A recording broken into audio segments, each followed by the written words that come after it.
He thought he held all the cards. At the peak of New York Fashion Week, the most photographed event of the year, Gideon Vance was ready to unveil his new life. On his arm wasn't his quiet, unassuming wife, but his dazzling mistress, a woman he was proudly introducing as his future. He was moments away from a promotion that would cement his legacy.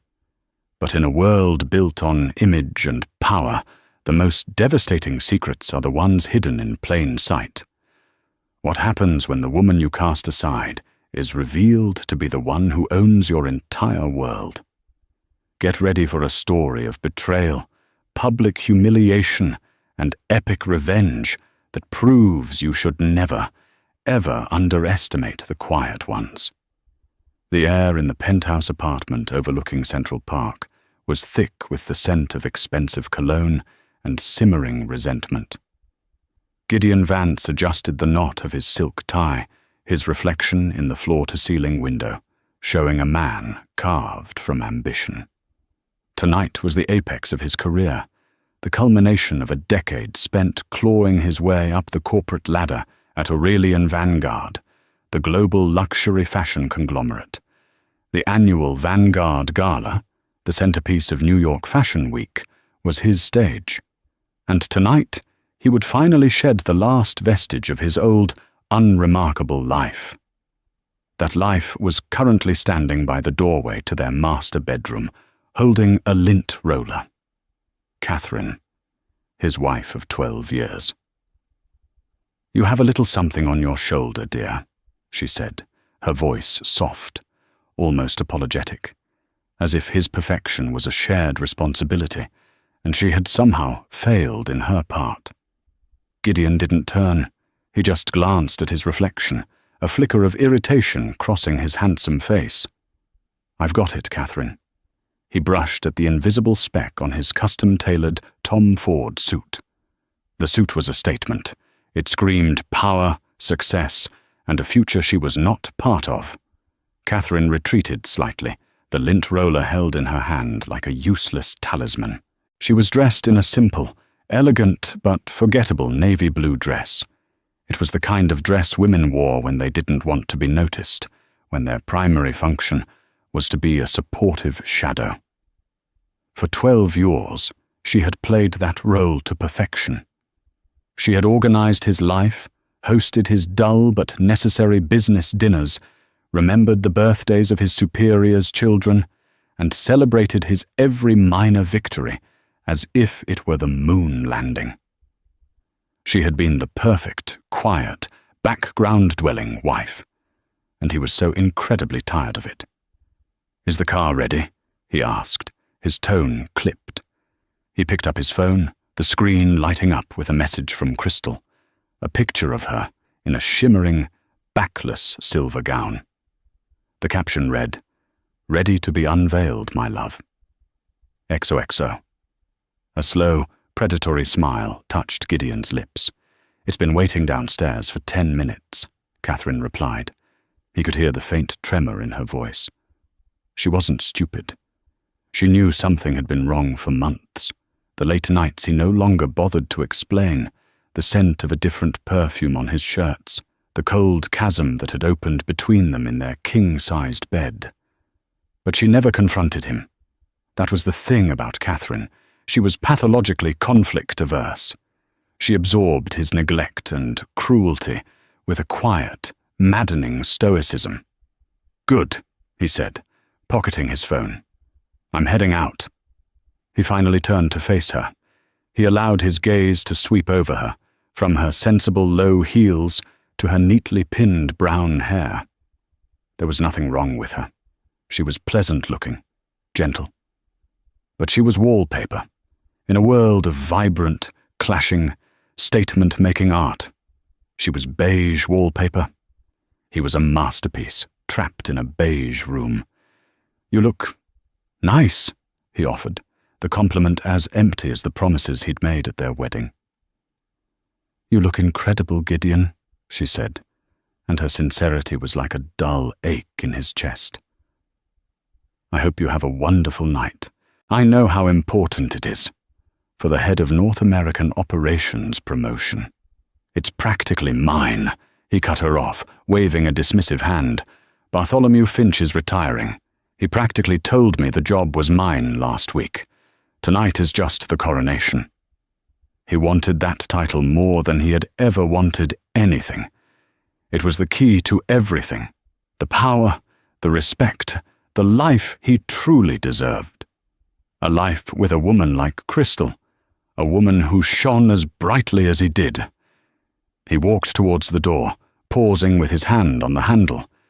He felt a fleeting, minuscule pang of something that might have been guilt, but he crushed it.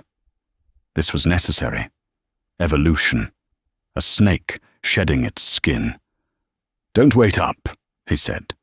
The words a final, casual severance.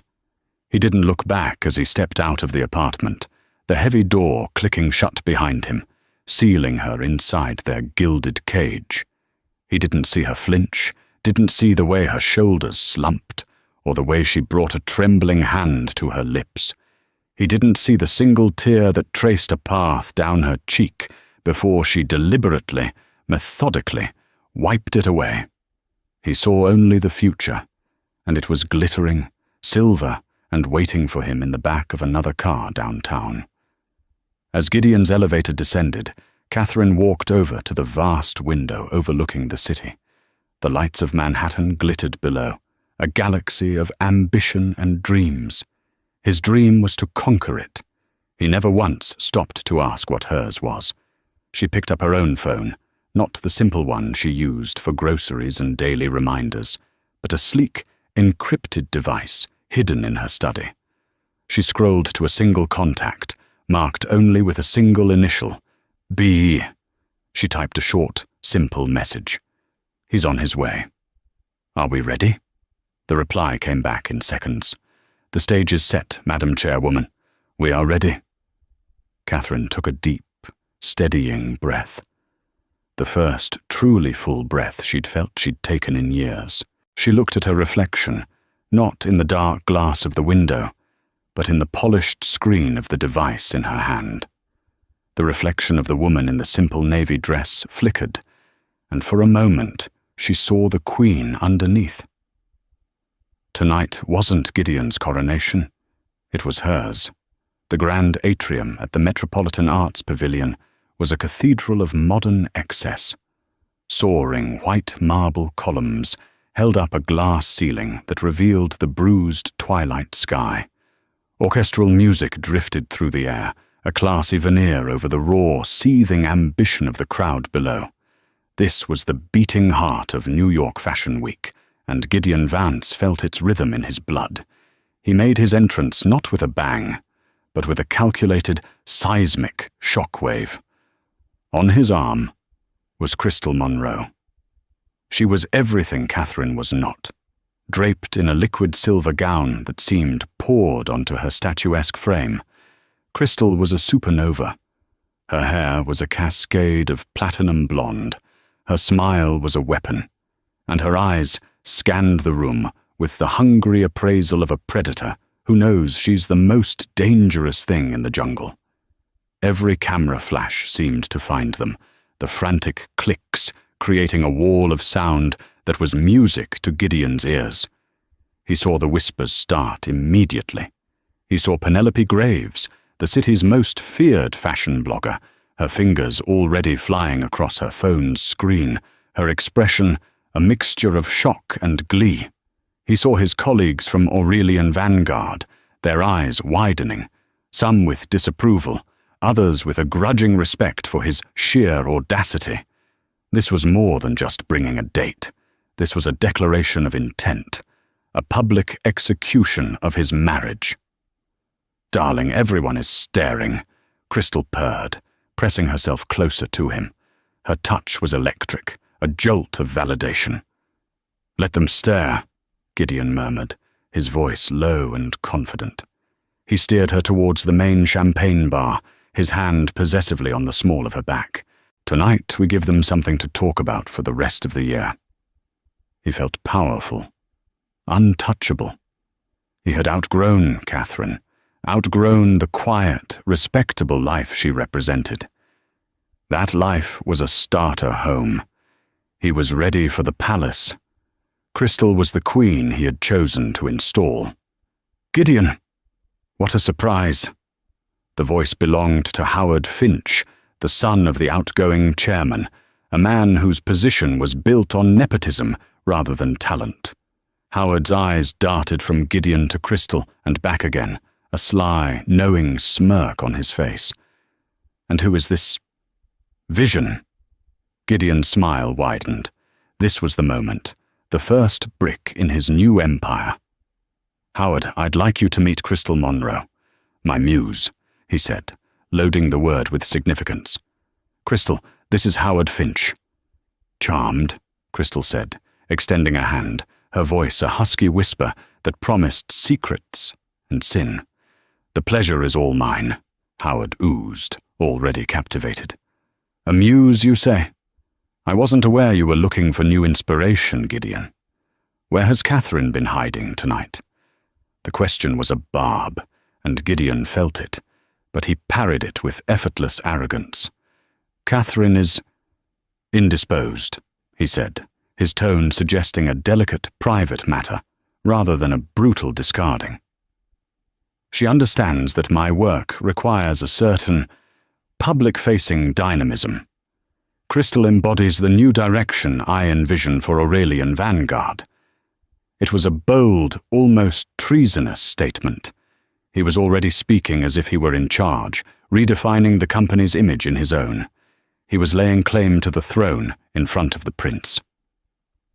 They moved through the crowd, a vortex of glamour and gossip. Gideon introduced Crystal to designers, to editors from Vogue and Harper's Bazaar, to the moneymen who kept the gears of the fashion world turning. With each introduction, he solidified her position, and by extension, his own. He used phrases like the future face of the brand and a new era of inspiration. He was writing a new narrative for himself in real time, and Crystal was his co-author. She played her part with masterful precision. She was charming, witty, and deferential enough to the right people, while exuding an aura of untouchable stardom. She spoke of Gideon's genius, his unparalleled vision, and how he was unshackled now to truly achieve his destiny. They were a team, a power couple forged in ambition and presented to the world for its adoration.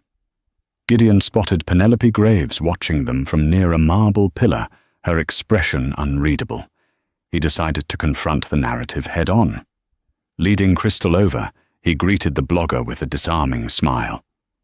"Penelope, always a pleasure. I see you've noticed the evening's main event."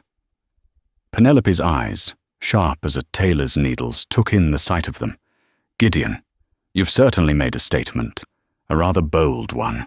The press corps is having a field day. Gideon Vance debuts new muse as wife is a no-show. Is that the headline you were hoping for?" "The right headline writes itself when the story is compelling enough," Gideon retorted smoothly. "Aurelian Vanguard isn't about playing it safe. It's about vision, passion, and daring to embrace the future. That's what Crystal represents. That's what I represent." He was high on his own audacity. The champagne, the flashing lights, the intoxicating presence of Crystal on his arm, it all combined into a potent drug. He felt like a king surveying his court, completely unaware that the ground beneath his throne was about to crumble into a bottomless abyss. He was so focused on the spectacle of Crystal's arrival that he failed to notice the true arrivals of the evening. He didn't see the subtle shift in the room's atmosphere, the way the most powerful players, the board members, the old money investors, weren't looking at him and his glittering mistress. Their attention was being drawn elsewhere, towards the stage, where preparations were being made for an announcement that had nothing to do with the head of North American operations. It was an announcement that would redefine power in their world, and Gideon Vance, in his moment of supreme arrogance, was about to become a footnote in a story far grander and more terrible than he could ever imagine. The gala was in full swing, a symphony of clinking glasses, feigned laughter, and the relentless, unspoken jockeying for position. Gideon was at the center of his own storm, and he was reveling in the chaos.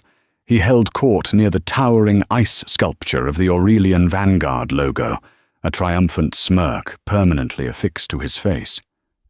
"The brand has become stagnant, you see," he explained to a trio of influential retailers, his voice pitched just loud enough to be overheard.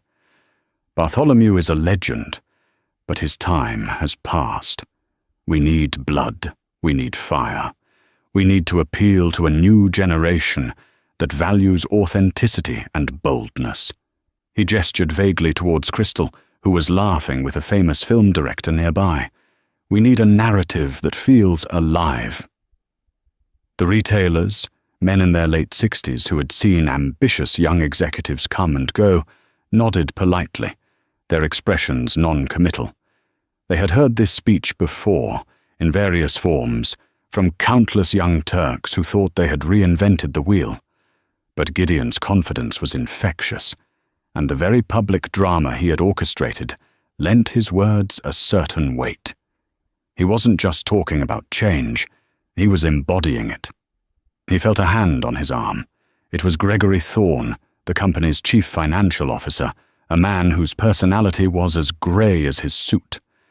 "Gideon, a word?" Gideon sighed internally but maintained his polished exterior. "Gregory, enjoying the party?" "It's an expensive party," Gregory said, his eyes humourless. "Listen, Gideon, what you're doing here, it's risky. The board values stability, tradition, publicly shaming your wife, a woman who's been nothing but graceful, while cozying up to, well, it's not a good look." Gideon let out a short, sharp laugh. "Gregory, my friend, you're a numbers man. You don't understand branding. Good looks are manufactured. I'm manufacturing a new one.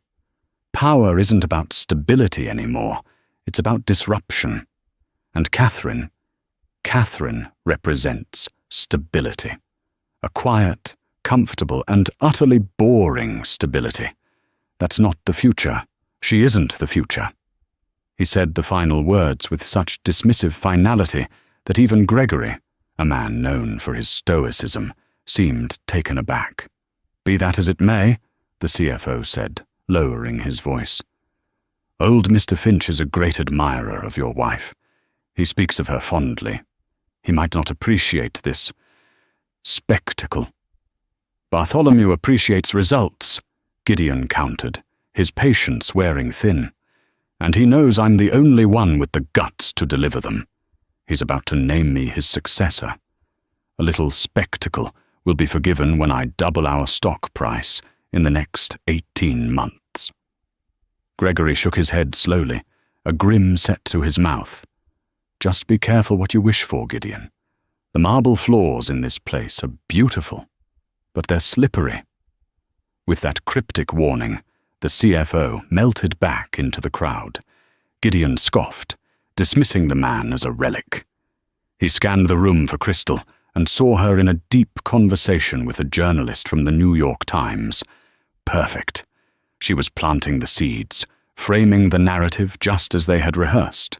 The story of the brilliant, stifled executive and his liberating new muse. The story of Gideon Vance, unleashed. He found himself drifting near a conversation between two of the board's oldest members, a pair of sisters, the formidable Henderson twins, who had inherited their father's seat and his skepticism. "Unprecedented," one was saying to the other. "To keep it quiet for so long, the discipline, the sheer audacity of it." "Father always said the Delacroix family were a different breed," the other replied, her voice a low conspiratorial hum. "They play the long game. They never show their hand until they're holding a royal flush." Gideon frowned, catching the name. Delacroix. He knew the name, of course.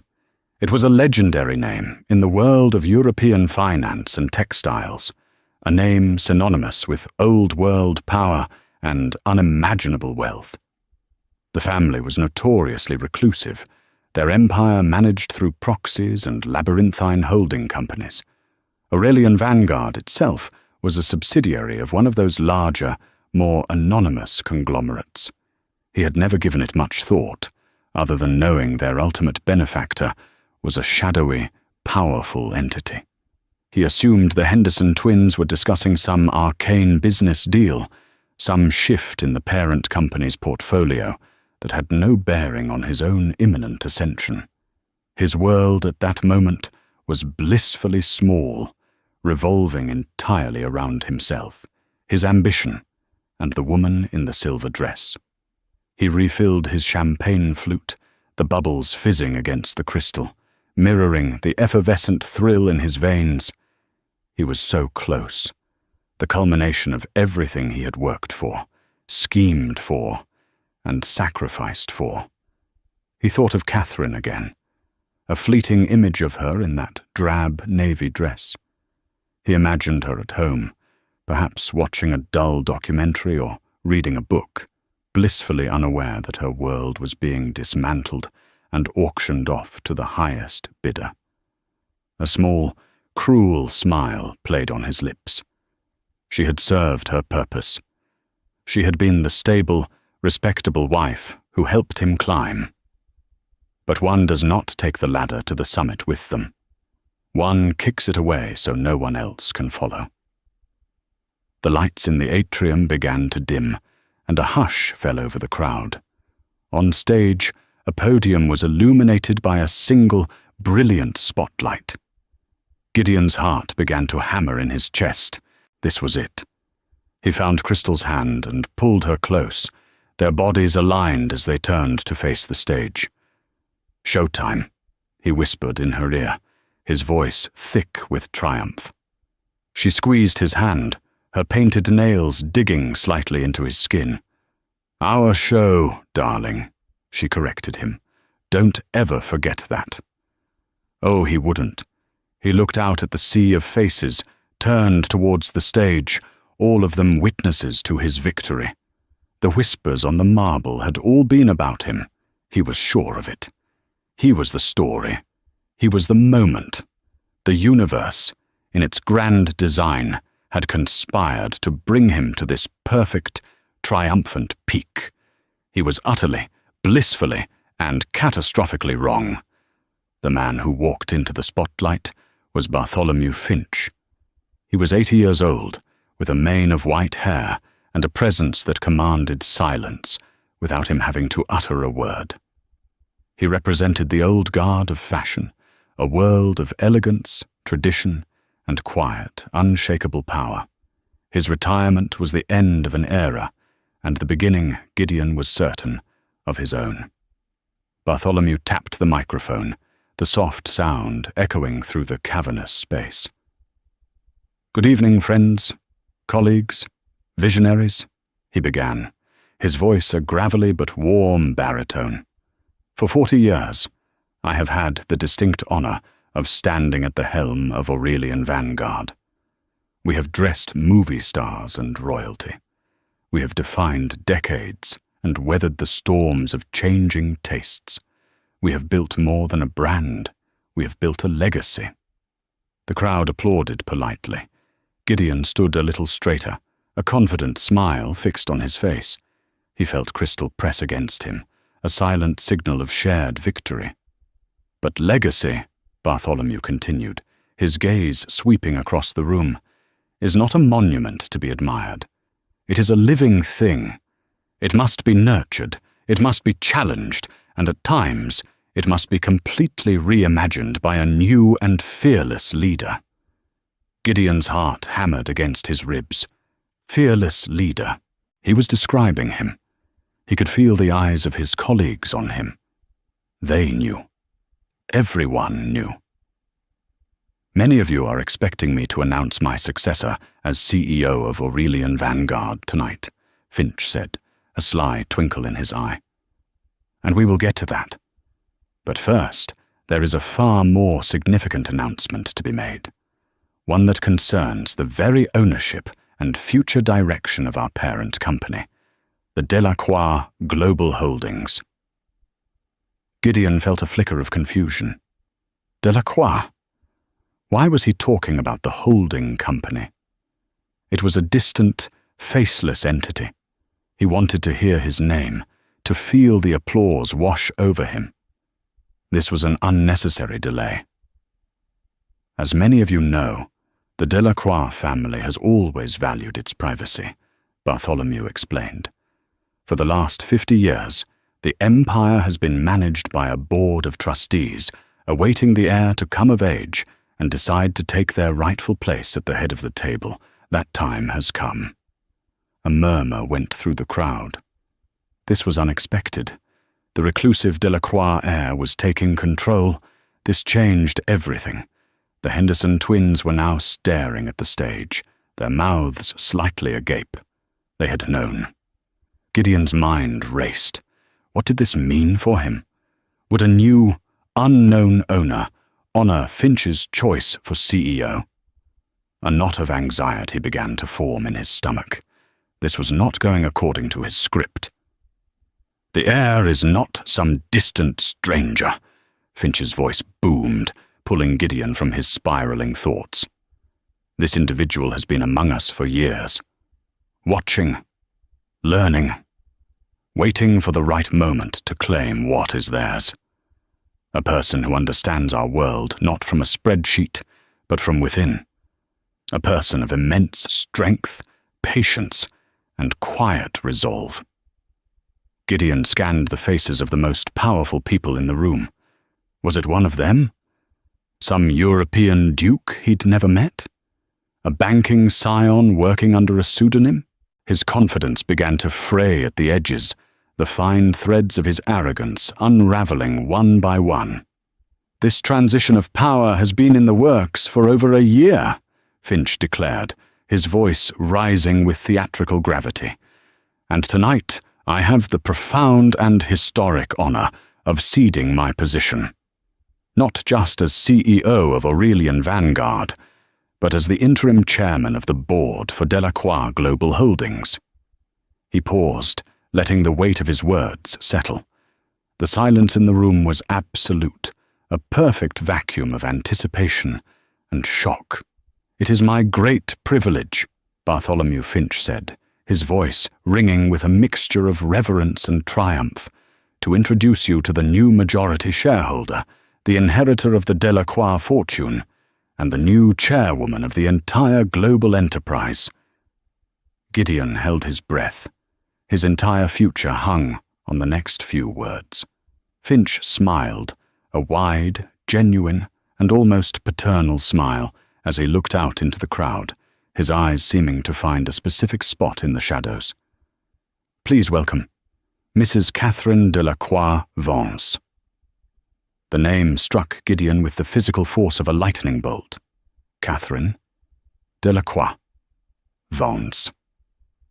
For a frozen second, the words did not compute. They were a random assemblage of sounds, a glitch in the audio system, a cruel joke. He turned his head slightly, a disbelieving frown creasing his brow, expecting to see some other, older, more formidable Catherine step out from the wings. But there was no one else. The name echoed in the profound silence of the atrium. Catherine Delacroix Vance, his Catherine, his quiet, mousy, wallpaper wife. It was impossible. It was absurd. It was... And then he saw her. She emerged not from the wings of the stage, but from a private corridor at the side of the hall, a path reserved for honored guests and royalty. The transformation was so absolute, so breathtaking, that it defied belief. Gone was the simple navy dress, the sensible shoes, the apologetic posture. The woman who walked into the soft glow of a follow spotlight was a queen. She wore a bespoke gown of emerald green silk that shimmered like a living thing, its cut severe and elegant. Diamonds, real and spectacular, glittered at her throat and ears. the legendary Delacroix emeralds, rumored to have been lost for a generation. Her hair, once pinned in a modest bun, was styled in a sleek, powerful chignon that highlighted the aristocratic lines of her face. But it was her expression that shattered Gideon's world. The gentle, accommodating softness was gone, replaced by a cool, unshakable composure. Her eyes, which had for years only reflected his own image back at him, now held a deep, ancient power. She walked with a grace and purpose he had never seen, her every step silent and deliberate on the marble floor. The sound in the room returned all at once, a tidal wave of gasps, frantic whispers, and the explosion of 100 camera flashes. Penelope Graves looked as though she had seen a ghost, her phone nearly slipping from her trembling fingers. Gregory Thorne, the CFO, simply nodded to himself, as if he had finally seen the punchline to a very long, very complicated joke. Howard Finch's jaw was on the floor. Gideon couldn't breathe. His lungs had seized, his blood turning to ice in his veins. He felt Crystal's hand go limp in his, then slip away entirely. He looked at her. The color had drained from her face, her vixen smile replaced by a mask of pure, unadulterated panic. Her eyes darted between Gideon and the regal figure approaching the stage, the frantic calculations visible on her face. She had hitched her wagon to a falling star. Catherine reached the stage and ascended the small set of stairs, Bartholomew Finch extending a hand to her, which she took with a small, gracious nod. He bowed his head slightly, a gesture of profound respect, before retreating to the side of the stage. Catherine stepped up to the podium. She didn't seem nervous. She seemed home. She adjusted the microphone, the small movement commanding more authority than any of Gideon's blustering speeches. Her eyes scanned the stunned audience, a sea of famous, powerful, and influential faces, all of them now utterly captivated by her. And then her gaze found Gideon. Across the vast, crowded room, their eyes locked. There was no hatred in her expression, no anger, no tears. There was something far worse, a calm, piercing, and utterly detached assessment. It was the look a scientist might give a specimen under a microscope, just before dissecting it. In that single, silent glance, she stripped him of everything. His arrogance, his ambition, his self-delusion. He was no longer the powerful executive, the master of his own destiny. He was just a man, small and insignificant, who had made a catastrophic miscalculation. The whispers around him grew louder, a chorus of his own ruin. "Vance? Her name is Vance. She's married to him." My God, he brought his mistress. Did you see his face? He had no idea. The ultimate power move. She let him hang himself with his own rope. Crystal took a small, then a larger step away from him, then another. She was creating distance, disentangling herself from the wreckage. Gideon was radioactive, and she was fleeing the fallout zone. He stood frozen, a statue of hubris in a Tom Ford suit, as his wife, the woman he had dismissed as a footnote in his life, prepared to read his eulogy to the entire world. The thunder of her name was still ringing in his ears, and he knew, with a certainty that chilled him to the bone, that the storm had only just begun. Catherine's voice, when she finally spoke, was not loud, but it filled the cavernous hall with an astonishing clarity. It was the same soft voice she had used to ask him if he wanted coffee, but now it was imbued with a steely resonance that commanded absolute attention. "Thank you, Bartholomew," she began, her gaze leaving Gideon to address the crowd, "for your stewardship, for your friendship, and for keeping my family's legacy safe until I was ready to claim it." She then turned her attention to the assembled guests. "Many of you are surprised to see me here. For 12 years I have been content to live a quiet life. I believe that to truly understand an empire, one must first understand its people, not from a boardroom, but from the ground up. I have watched this company. I have studied its strengths and identified its weaknesses. And I have learned a great deal about character, about loyalty, and about betrayal. Every word was a perfectly aimed dart, and Gideon felt each one pierce his skin. He was suffocating, drowning in the shocked and scornful stares of the very people he had spent his life trying to impress. He saw Crystal slipping through the crowd, her silver dress a streak of light as she fled towards the exit, a rat deserting a sinking ship. She didn't even give him a backward glance. Aurelian Vanguard, and indeed all of Delacroix Global Holdings, is entering a new era, Catherine continued, her voice gaining strength. An era of integrity, innovation, and strength.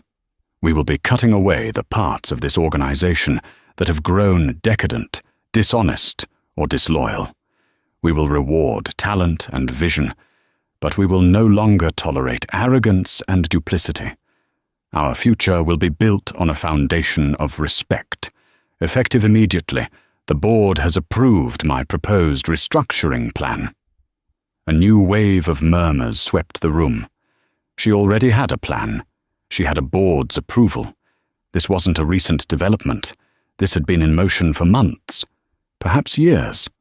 While he was plotting his tawdry little affair and his petty promotion, she had been moving armies and redrawing maps. Her speech was brief, powerful, and visionary. She outlined a future for the company that was both exciting and ruthless. She finished by thanking everyone for their attendance and promised a new dawn for the company. The atrium erupted in thunderous applause. It was genuine, fervent applause for the unexpected queen who had just claimed her throne. As the applause subsided and the lights came up, a swarm of journalists and well-wishers surged towards the stage, all desperate for a word with the new empress of fashion. But Catherine held up a hand, and two large, impeccably dressed men from her security detail materialized, creating a clear path for her as she descended the stairs. She ignored the clamoring reporters, her eyes fixed on one target, Gideon. She walked towards him, the crowd parting before her like the Red Sea. The whispers died in her wake. The air crackled with tension. Gideon was rooted to the spot, a prisoner awaiting his sentence. She stopped a few feet from him. Up close, her transformation was even more profound. The power coming off her was a palpable force. "Hello, Gideon," she said, her voice now a low, private murmur that was more terrifying than any shout. "Catherine, I don't understand," he stammered, his mind a vortex of confusion and terror. "Delacroix? Your family?" "My mother was the last direct heir," she explained calmly, as if discussing the weather. "When she and my father passed away, the estate was placed in trust until I turned 35, or until I felt I was ready to lead. I chose to wait. I wanted to live a normal life. I wanted to see if I could be loved for who I was, not for what I had.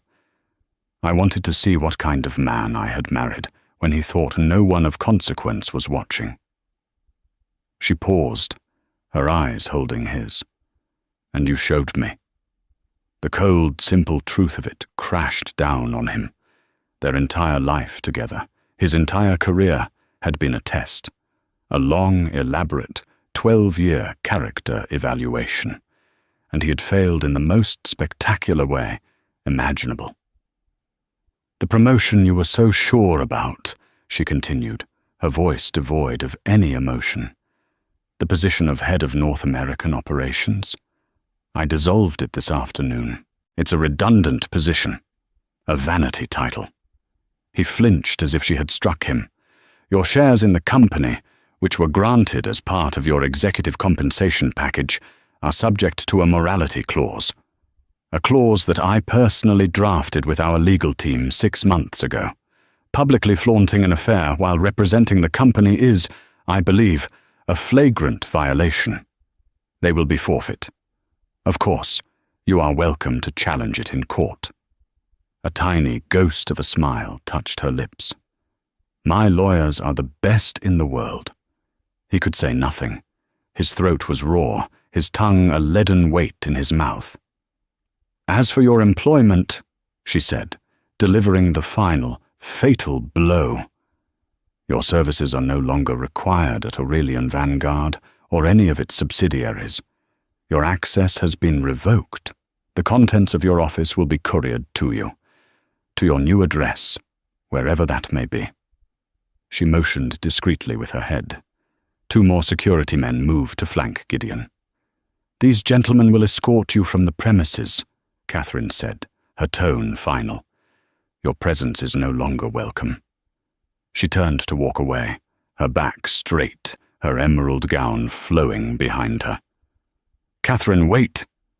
The desperate cry was torn from Gideon's throat. She stopped but didn't turn around. "After all we've been through, after everything, don't I deserve something?" he pleaded, his voice cracking, his entire world reduced to this one pathetic appeal. She paused for a long moment. Then she turned her head slightly, looking at him over her shoulder. Her expression was not one of pity, but of a strange, remote sadness, the kind one feels for a creature that has proven to be a profound disappointment. "You already had something, Gideon," she said, her voice carrying the weight of 12 wasted years. "You had everything, and you threw it all away for a cheap imitation." With that, she walked on, disappearing into the crowd of her new subjects, leaving Gideon Vance standing alone in the ruins of his life, with only his public humiliation and 2 security guards for company. The reckoning was complete. The weeks that followed the Vanguard Gala were a brutal education for Gideon Vance. The story was everywhere, an irresistible cocktail of wealth, betrayal, and revenge. Penelope Graves's blog post, titled "The Queen in the Navy Dress," went viral, cementing the narrative of the underestimated wife and the fool of a husband. Gideon became a pariah overnight. His name was a punchline in boardrooms and a cautionary tale at cocktail parties. The friends who had once clamored for his attention now crossed the street to avoid him. His calls to headhunters went unreturned. He was professionally and socially bankrupt. Stripped of his company credit cards and access to their joint accounts, he was forced to move into a soulless corporate apartment, a stark contrast to the penthouse he had once called home. The boxes from his office arrived, filled with useless awards and photos of a life that no longer existed. He tried to call Crystal once, but her number was disconnected. A week later, he saw a paparazzi photo of her on the arm of a grizzled film producer in his 70s. She was a survivor, and he had been just a stepping stone on her path. Meanwhile, Catherine Delacroix-Vance was on the cover of Forbes, Fortune, and Vogue simultaneously. The world was fascinated by her story, but even more so by her actions. She was not a figurehead. She was a force. Her first act as chairwoman was to clean house. She systematically removed the executives who had thrived on sycophancy and backstabbing, promoting instead the quiet, brilliant designers and strategists Gideon had overlooked or actively suppressed. She axed his vanity projects, redirecting the funds into sustainable materials research and an apprenticeship program for underprivileged youth. She moved with a speed and precision that left the industry breathless. Her public persona was one of quiet authority and formidable intelligence. In interviews, she spoke not of her personal life, but of her vision for a more ethical and innovative future for fashion. When one bold journalist dared to ask about her ex-husband, her response was chilling in its finality. "My past is a private matter," she said, her expression unreadable. "My focus is on the future, and Mr. Vance is not in it." The message was clear. He had been erased. Catherine moved into the Delacroix ancestral home on the Upper East Side, a grand limestone mansion that had been kept dormant for decades. Her loyal assistant, Bernard, who had served her family for years while posing as a simple household manager, was now her official chief of staff. Together, they worked tirelessly, reshaping the global conglomerate in her image. One crisp autumn evening, months after the gala, Catherine stood in her new office on the top floor of the Aurelian Vanguard building. It was the same office Bartholomew Finch had occupied, but she had redecorated it completely. The dark mahogany and leather had been replaced with clean lines, modern art, and a vast glass wall that overlooked the glittering expanse of Manhattan. She held a glass of wine, not champagne, and looked down at the city lights. They were the same lights she had looked at from the penthouse she had shared with Gideon, but now the view was different. Before, she had been a spectator. Now, she was a master of this universe.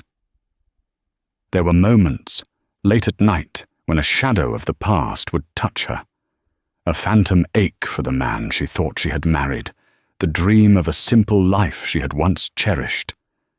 But the feeling was fleeting, like a cloud passing in front of the sun. The betrayal had been a brutal, painful fire, but it had burned away the illusions, leaving behind something harder, stronger, and far more real. It had forged her into the leader she was born to be. Bernard entered the office quietly, holding a tablet. "Madam Chairwoman, the quarterly projections are in. We are up 17% across all sectors." Catherine smiled, a genuine, relaxed smile that reached her eyes. "Thank you, Bernard. A good start." "Indeed," he replied. "And a final piece of news. The law firm representing Mr. Vance contacted our legal team today. He is dropping his challenge to the forfeiture of his shares. They say he can no longer afford the legal fees." Catherine simply nodded, taking a slow sip of her wine. There was no triumph in her, no gloating. It was just a loose end being tied, a final chapter closing. Gideon Vance was no longer a villain or a ghost in her life. He was simply irrelevant, a faded photograph from a past she had long since transcended. She was Catherine Delacroix now, first and foremost. She had shed the name Vance, along with the woman who had worn it. She looked out at the endless city, at the dawn of her own empire, and felt not the weight of her legacy, but the lightness of her own limitless future. She was finally, completely, and gloriously free. 6 months had passed since the night the world turned on its axis. The vibrant chaos of autumn had given way to the stark, quiet beauty of a New York winter. Snow fell in thick, silent flakes outside the tall arched windows of Catherine Delacroix's private study, blanketing the city in a pristine layer of white. The mansion was quiet, a sanctuary of calm against the ceaseless hum of the empire she now commanded. The name Vance felt like something from another lifetime, a poorly fitting coat she had long since discarded. She was reviewing a proposal for a new sustainable textile factory in Scandinavia, her mind sharp and focused, when Bernard entered the room, his expression unusually troubled. "Madam Chairwoman," he began, his voice a low murmur. "You have a visitor. I told him you were unavailable, but he refuses to leave. He said he will wait in the snow all night if he has to." Catherine didn't look up from her papers. "I'm not expecting anyone." "Who is it?" Bernard hesitated for a fraction of a second too long. "It's Gideon Vance." Catherine's hand stilled. A flicker of something, not surprise, not anger, but a weary, distant memory, passed through her. She had expected this, in a way. Not today, not necessarily ever, but she knew his pride was a stubborn beast, and it would likely need one final definitive death before it released him. She had lawyers and security to handle this. A simple phone call and he would be gone, a non-entity once more. She looked out the window at the swirling snow, at the man she could just make out standing by the ornate front gates, a lone, dark figure without an umbrella, his shoulders dusted with white. He looked small against the grandeur of her home, against the vastness of the city. "Very well, Bernard," she said, her voice calm and even. "Show him into the west parlour. Give him a towel and some tea. I will be down in 5 minutes." Bernard's eyebrows shot up in surprise, but he simply nodded. "As you wish, madam."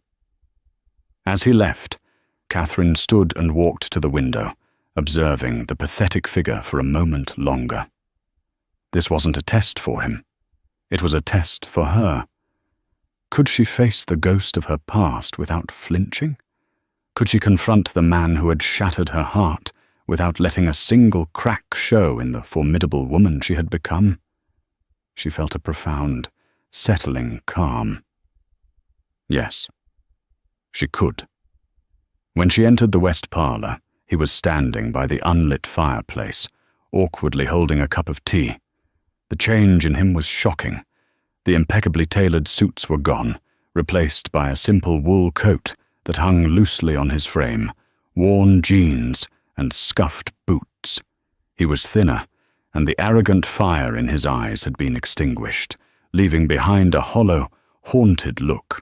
The sharp, predatory angles of his face had softened into a mask of weariness and defeat. He was no longer the king he had imagined himself to be. He was just a man who had lost his way. "Gideon," she said. Her voice didn't betray a single emotion. He flinched at the sound and turned to face her. "Catherine." Her name was a raw, broken thing on his tongue. "Thank you for seeing me." "Why are you here?"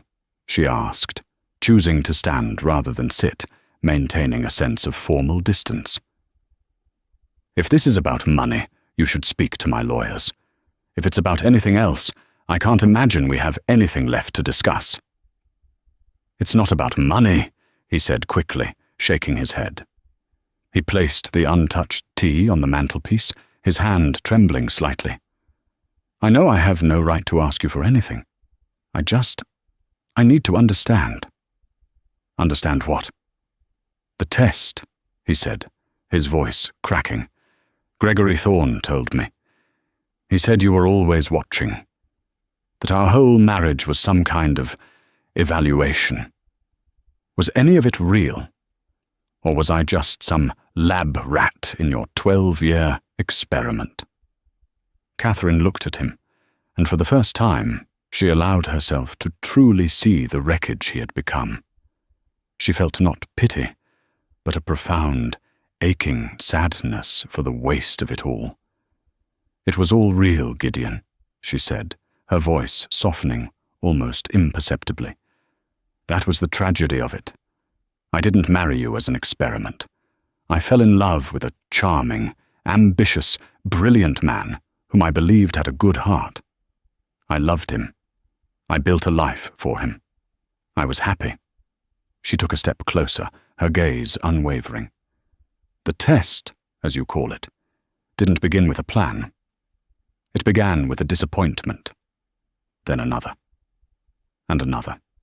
It began when I saw your ambition start to curdle into arrogance, when your desire for success became a willingness to step on anyone to achieve it, when the man I married started to disappear, replaced by a stranger who wore his face and cared only for himself." Tears welled in Gideon's eyes. "So you just watched? You let me become that person? You never said anything." "What would I have said?" she countered, a touch of steel returning to her voice. "That your ambition was making you cruel. That the compliments you gave me were laced with condescension. That I knew you were lying about your late nights for a year before you even met Crystal. You wouldn't have listened. The Gideon I was married to by then had no respect for my opinion. My words would have been like the wind. So, yes, I watched, and I waited. I hoped I was wrong. I hoped the man I loved would come back. But he never did. He finally broke, a ragged sob escaping his throat. I lost everything? No, Catherine said, her voice firm but not unkind. You didn't lose it. You traded it. You traded my love for public adoration. You traded our life for a promotion you thought you deserved. You traded a genuine partnership for a cheap imitation with a woman who valued your position, not your person. Those were your choices, Gideon. Not my test. He finally looked up, his face a ruin of regret. What do I do now? It was the question of a lost child, and it was the one thing she could not answer for him. She walked towards the door, her part in this final, painful conversation over. You start again, she said, her hand on the doorknob. And this time, you build a life based on something real, on character, on kindness. Build a man that you yourself can respect. Perhaps then, others will too. She opened the door and turned back to him one last time. Bernard will show you out. Goodbye, Gideon.